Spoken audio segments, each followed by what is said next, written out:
Katz here in downtown Manhattan, New York City, 222 West 23rd, and behind me is the famous Chelsea Hotel, famous for so many reasons, and I'm going to tell you all about it. And there it is.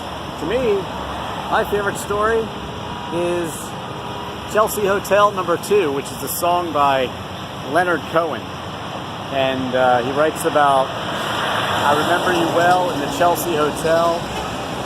You were talking so brave and so sweet, giving me head on the unmade bed while the limousines waited in the street. That would be down here. A lot of famous artists and musicians lived in the Chelsea Hotel. Everyone from the Grateful Dead, Jim Morrison, the list really goes on and on. Edie Sedgwick, Mark Twain lived here, and it's just oh so famous for all the artists. But the story about Leonard Cohen is he was up here in his room with Janis Joplin, the famous blues singer, and it was the 60s, and it's kind of amazing how many artists hung out here and just the different types of artists.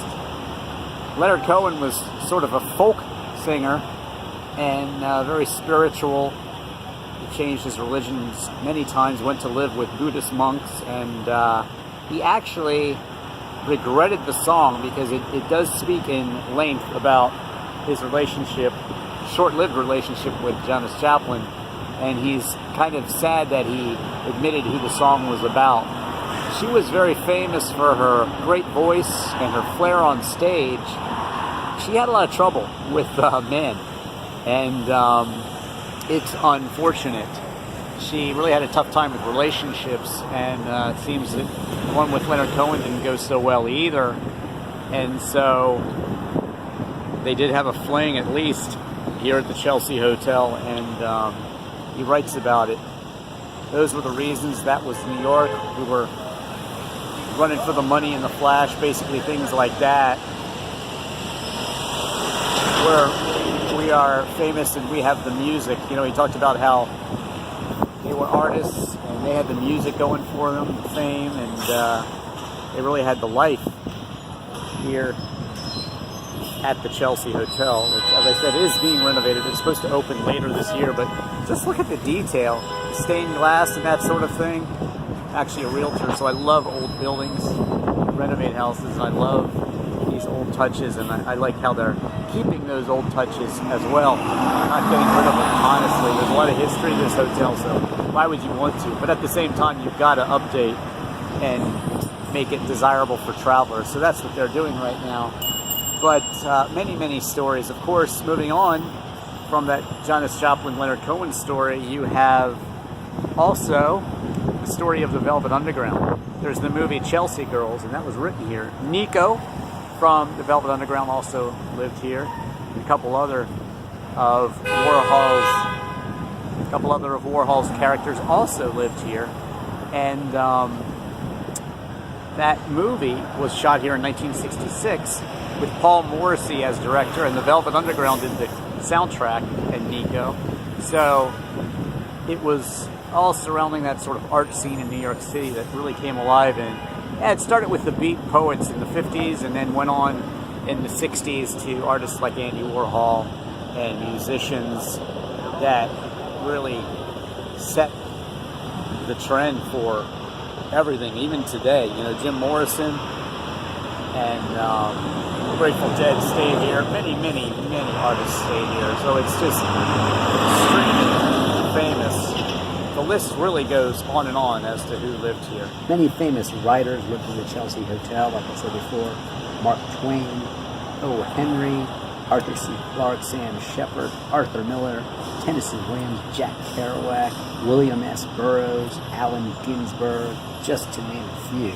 Arthur C. Clarke wrote 2001 A Space Odyssey while staying at the Chelsea. Dylan Thomas was staying in room 205 when he became ill and eventually died at the hospital.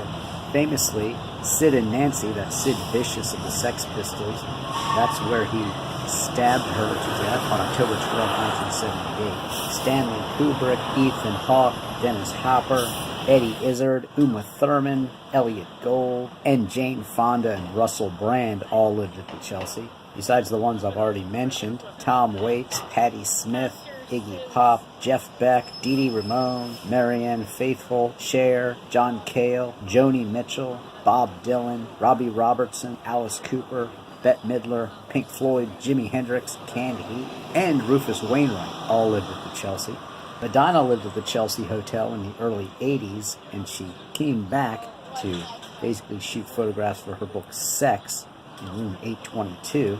Leonard Cohen lived in room 424, Janis Joplin in room 411, and interestingly, several survivors of the Titanic stayed there from time to time since it was a short distance from Pier 54. Even sailors returning from World War I stayed at the Chelsea Hotel. It was built between 1883 and 1885. It has 250 rooms, and it's located at 222 West 23rd Street between 7th and 8th Avenues. It's been a designated New York landmark since 1966 and on the National Register of Historic Places since 1977. It closed August 1st of 2011 for renovation, and it's set to reopen a little bit later this year, in 2019. But of course, anytime that you have this many legendary stories in a place, well, it becomes a famous location. And this was sort of the art district for artists who hung out starting in the 60s, and even up until today, in very recent times, still artists flock to this hotel because of all of those legends, and for good reason. So Warhol, of course, was legendary for making the most basic things art, like a Coke can or a Brillo box, and he was all the rage later in the 80s. His art is very sought after even today, of course, and those Brillo boxes are selling for probably tens of thousands of dollars. I know they were selling for $40,000 recently. So pop art is very interesting to me, and I just love the whole Warhol association with this.